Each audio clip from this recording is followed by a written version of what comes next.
Yo, so how's it going, guys? Welcome back to another GTA 5 video. So last week I put together a video showing you guys the top 3 best ways to make money in GTA 5 online, and going off the feedback, a lot of you guys really seemed to enjoy that video, as there was at least one method all of you guys could grind out and stack a ton of money in no time. However, truth be told, some of the methods in that video have changed or have been updated, so I thought I'd go ahead and put together somewhat of an updated version to that video, seeing as so many of you guys did enjoy it. So as always, if you guys do enjoy this video and you would like to see me cover more money guides in the future, all I ask is you take 2 seconds to drop a like down below, and if you guys are new around here, feel free to subscribe, as I do post daily GTA 5 videos. With that being said, let's get into the video. Okay, so in good old-fashioned tradition with these top 3 money making methods, I'm going to go ahead and show you guys how to beat this week's brand new time trial. This week's brand new time trial can earn you guys a very nice $100,000 and can be done in just a couple minutes. Now I want you guys to take note that it is currently snowing in GTA 5 Online, which of course makes driving a lot harder. Now I'm going to give you guys a quick tip so you guys can make this time trial 100% more easier.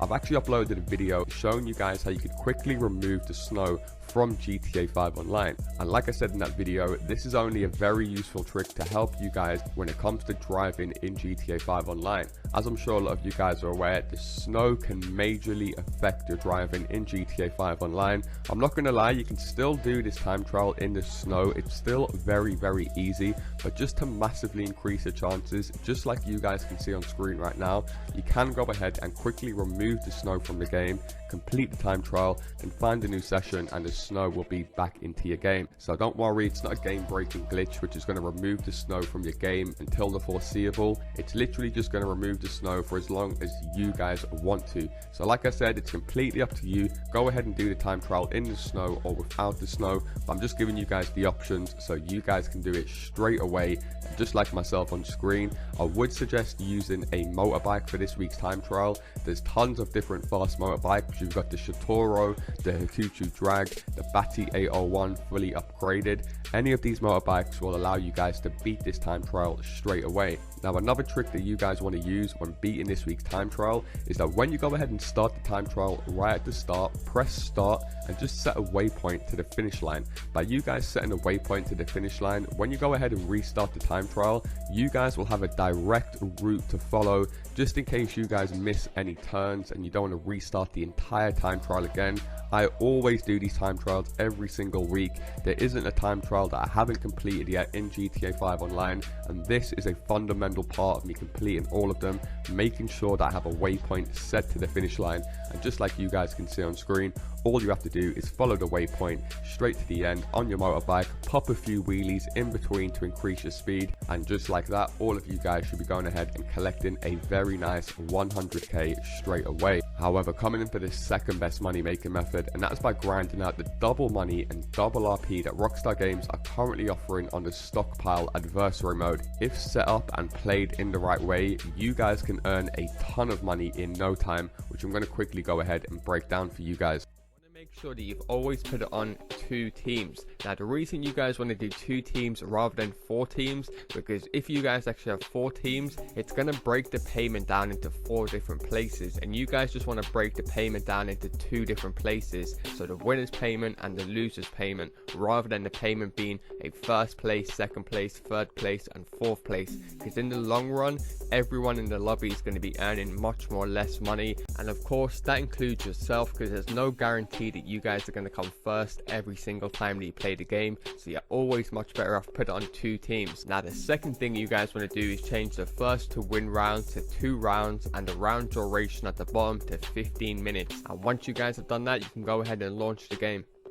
Now another thing worth mentioning that I still see a lot of people having a massive misconception on is the more people you have in the lobby, the more money you're going to get, and that is not the case no longer with adversary modes. This used to be the case a few patches ago, however Rockstar Games have now changed this, so whether you guys have got 1 other player in your lobby or you've got 10 other players in your lobby, it literally isn't going to make a single difference to your final payout. The only time the head count will count towards the final pay is in racing. However, if you guys can't tell by the gameplay in the background already, this new game mode is very self-explanatory and very straightforward, and it's pretty much a classic game mode of game type that is in every style of game, and it's the good old classic capture the flag. So as you guys can see right here, we both have 2 bases. As there's only 2 of us in the game, you can have up to 4 bases with 4 different teams, but in basic terms you have an orange one and a purple one, and the yellow checkpoints basically indicate the flags, and as soon as we capture one, we just have to drive it back to our base area and we'll drop it off automatically. Now we do have the option, of course, of stealing flags from the enemy base. As you guys will see on screen in just a second, the enemy ends up stealing one of my flags and it mines his one of my points. However, it doesn't capture it until he brings that back to his base. So like I said, it is a very straightforward and simple game mode to understand, but I'm very much of the belief sometimes simplicity is the best answer. Now, a massive tip that I do want to give you guys before I do forget and move on to my next point is, if you guys are grinding at this new adversary mode and you do end up playing 1v1s like I am right here against randoms or a friend, you can actually use this little tactic that I've been using, you can see on screen, that will always give you guys the advantage over your enemy. So all of the flags will spawn in between both of your bases, so both of you have to go and get one of these flags to start off the game. So what you want to do is go ahead and grab your flag right next to you as quick as you can, and the enemy is most likely going to do the same thing. Now as soon as you both own one flag, it's more than likely he's going to do what all of the other guys have done that I've played so far, and go ahead and get another flag in the middle that's right next to him. Now whilst he's doing that, you want to fly all the way over to his base to steal his flag. Now what you guys will actually notice is no one does this right at the start of a game, because there's a ton of flags right next to your base. Everyone thinks you're better off just getting a bunch of these flags and bringing them to your base quickly, whereas if you guys actually steal one off him straight away, you're always going to be putting him in a major disadvantage, especially if you guys have the time on 15 minutes, because eventually all of the flags in the middle will be caught and it will turn into a game of who's stolen more flags off the enemy. So by you guys taking the initiative to make the first move, you guys will be guaranteed to be ahead of this guy by the time all of the flags have become captured. And I guarantee as long as all of you guys follow this exact same tactic, you'll all be able to catch W's while playing this brand new adversary mode. And it is worth mentioning, every single Stockpile map does offer a different aircraft, and all of these aircrafts are the micro DLC aircraft, so all of the aircrafts that never got released with the original Smugglers Run DLC, and some of the maps are actually helicopter based as well. So now that I've explained what this new adversary mode is all about, as well as giving you guys a few tips, it's time to move into the juicy stuff and what you guys really want to know: how much money you guys can earn depending on how long you guys play this game for, as well as how much you guys can earn from the bonuses. Now the first thing that will determine how much you guys do receive is the time that you guys do spend in this new adversary mode. So the first thing that you guys definitely don't want to do, and the worst payout by far, is by finishing a round under 4 minutes. You will only receive 10k and the losers will receive 5k for that. If you go ahead and finish the game between 5 to 7 minutes, that will jump up to 16k for the winner and 8k for the losers. If you go ahead and finish it between 8 and 10 minutes, that will increase again up to 20,000 for the winners and 10,000 for the losers. And if you guys go ahead and spend between 10 and 15 minutes in the game, that's going to increase again to 26k for the winner and 13k for the losers. However, by just spending a few extra minutes in the game, so it basically passes the 15-minute mark, that is going to jump all the way up to $40,000 per round, which already would be very good by itself. However, you guys can earn even more per round by earning something called the winners round bonus, and this is actually earned by you guys winning the rounds back to back or one after the other. So to make things very clear for you guys, I put together this graph which I done without including the double money and double RP. So as you guys can see right here, it shows the cash earned from 2 rounds is 26k, whereas we're going to be earning 40k from a single round. And the reason why I put this graph together without the double money and double RP is in case you guys do come back to this video once the promotion is ended, you can still work out off this graph what suits you guys best. So normally, without any double money or double RP promotion, after winning 2 rounds, you guys will be earning a bonus of $13,000 After 3 rounds, that would be $20,000, and after 4 rounds, that would be 26k. Of course, this is without double money, so we do have the potential of earning well over $60,000 just in bonuses alone. So if you guys just go ahead and do what I showed you guys earlier on in the video, you guys will easily, I mean easily, be able to make well over 100k and over 15,000 RP from a single game alone. I actually had a friend, as you guys can see here, he was able to make well over 100k from a single game, and like I said, these games really do fly by when you're having so much fun. So if you guys don't have that many friends that do play GTA 5 online and you need some players to grind this method out with, just leave a comment underneath this video with your PSN and your gamer tag, and I'm pretty sure you guys will get a ton of replies in no time. However, coming in for the third and final best money making method, and that is by spawning and storing one of the highest selling cars in the game whilst grinding out the agency work in the background. You guys can earn $1 million from completing the agency story. However, in between, you guys will have cooldown periods of when you can do each leak mission. So in between doing those, you guys want to go ahead and have a garage stored up with a car that you guys can get 23k for every single time. So one 10-car garage will earn you guys over 200k, and like I said, can be done in a few minutes. So you want to fill your garage up as soon as possible and simply just sell them in between grinding any other work, whether that's Cayo Perico or the agency or any MC business. So I'm going to go ahead and show you guys how you could spawn in this car, like I said, to sell at any point throughout the game. Mentioning you do want to be in a free roam session whilst you're doing this. So as you guys can see right here, I'm in a free roam session with my friend in the background. He's the one who's going to register as an MC. He invites me to join his biker club. As you guys can see, I go ahead and accept it. Now as soon as you guys accept it, you want to get your friend who's the MC president to make you his road captain. Now as you guys can see, as soon as he makes you the road captain, all you have to do is pull up your interaction menu and you guys can now request the Dubsta. So simply go ahead and do so. Now once you guys request the Dubsta, you should notice it comes in this very slick looking matte black, which does look pretty nice in my opinion. However, what you guys actually want to do once you're in the Dubsta is make your way down towards the LS Customs at the airport. I'm pretty sure 99.9% of you guys know where this is already, but I will pull it up in a second just to show you guys exactly where it is. Now once you guys are in the Dubsta, all you guys want to do is drive slowly towards the LS Customs. You want to make sure that you're never driving too fast when you're trying to spawn this Dubsta 2 in, because you want to give it time to actually spawn in by the game itself.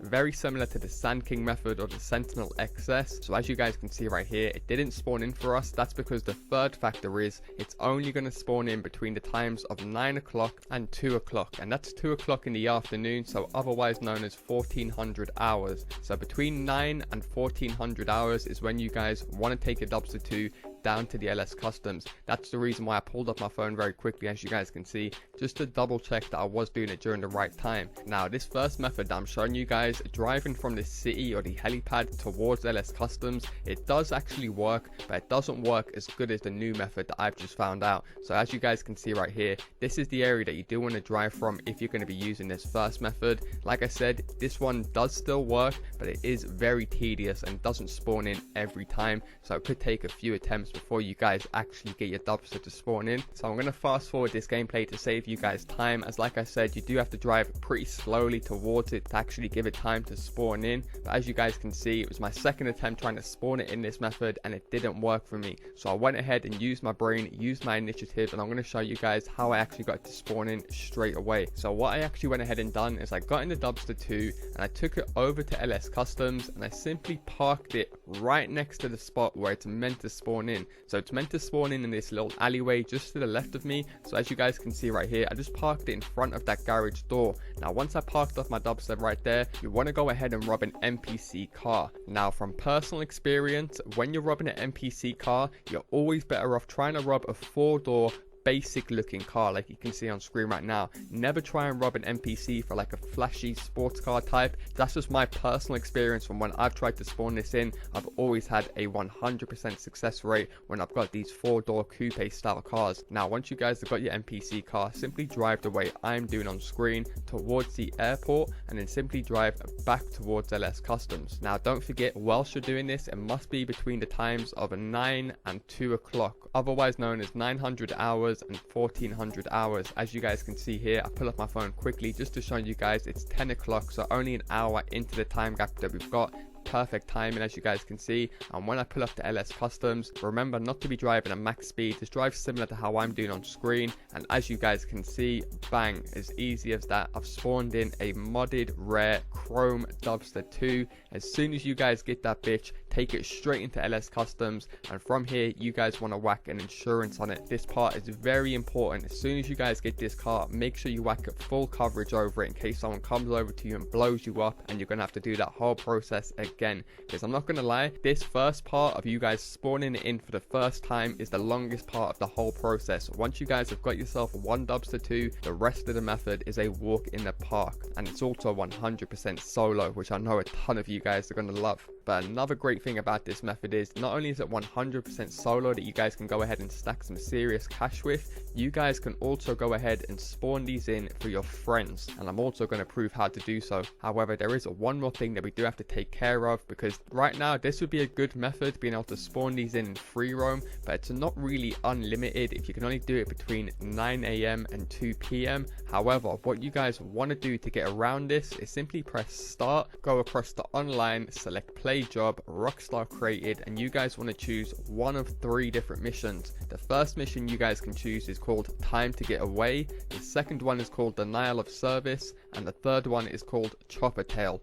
All 3 of these missions you guys can do, and I will prove this to you in this video that I do it also in a different mission. However, the reason we actually want to go ahead and start one of these missions up is because the clock or the time in these missions is stuck at 12 o'clock. It will not go 1 minute past 12 or 1 minute under 12 o'clock. It is literally stuck at 12 continually for the entire mission, which means you guys can spawn in as many Dubsta 2s as you want whilst playing this mission. So firstly, I'm going to assume the majority of you guys playing will want to do this with a friend, so you can both just continually spawn one in for each other, and then after that I'll show you guys how it works. It's just as easy doing it solo by yourself. So once you guys are in the mission, you simply want to get inside the car and go ahead and park it where you parked it in free roam, just near the gate, just as I do on screen should be fine. Now once you guys parked up your car, simply get out of the car, go ahead, rob any NPC car. It doesn't have to be a 4-door car. I would just suggest it isn't a flashy sports type car, as I've had the worst success with those type of cars. Now, as I promised you guys earlier on in the video,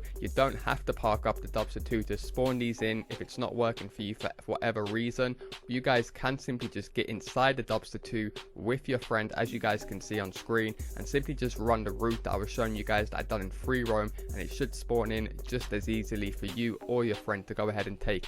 So this time when I was spawning it in, it's quite important when you're in the mission to not be looking in the area where it's going to spawn. So as you guys can see, I was holding my right analog stick downwards, so it gave me an almost bird's eye view of my Dubsta. So there was no way of me looking at LS Customs to show Rockstar Games spawning it in for me. So as you can see here, I'm approaching LS Customs, got the bird's eye view, and I'm maintaining a very slow speed, just giving Rockstar Games plenty of time to spawn it in, because like I said, they do flash a few times when Rockstar Games spawn in a car, and they don't want you guys to see this happening, because they do want the game to feel realistic. And if you just saw a bunch of cars around the map always spawning in at random times, how fake would the game feel? So there is good reason why Rockstar Games make you do it this way. And like I said, if you're going to do it with a friend in the same session, make sure he's far away from the area like we've done this time, or he's actually in the car with you. So at this time that I spawned it in, my friend was actually going to check that he had space in his garage to store this Dubsta in. That's the reason why I'm literally just sitting next to this Dubsta waiting for him to come and collect it. Now as soon as your friend arrives, you want to get him to go ahead, get inside the Dubsta 2. Obviously you guys can't access LS Customs like earlier on in free roam, so what he wants to do is get in the Dubsta and take it over to any of his owned garages or apartments. So when he now backs out of the mission, goes over to his garage, he can just go into passive mode, take the Dubsta out of his garage and go and whack an insurance on it, and he can now do this by himself 100% solo. And I'm pretty sure the majority of you guys are already aware, but if you guys aren't aware, every time you sell one of these cars, you're going to be receiving an insane $23,000 for every single car. It is worth mentioning the gold version does sell for slightly a bit more, but like I said, you're getting over 23k per vehicle. So let's say on average it takes about 20 minutes to half an hour to fill up your 10 car garage. You guys would be earning around $250,000 per garage every time you do this, which is just insane for such an easy and straightforward method that any of you guys can do straight away. So don't forget to leave a comment down below, find another player to do this with, and then once you both have your Dubsters, you can go ahead and do it 100% solo every single time. Nonetheless, that's going to do it for me, guys. Hopefully you guys do appreciate me including 3 different methods in one video rather than just covering one method. So there's at least one method in this video for all of you guys to grind out and literally stack millions easy. So if this video has helped you guys out in any way, shape or form, and you do want to see me cover more epic money and RP guides in the future, all I ask is you drop a like down below, and also feel free to subscribe as I do post daily GTA 5 videos. Thanks a lot for watching, guys, and I'll see you in my next video. Peace.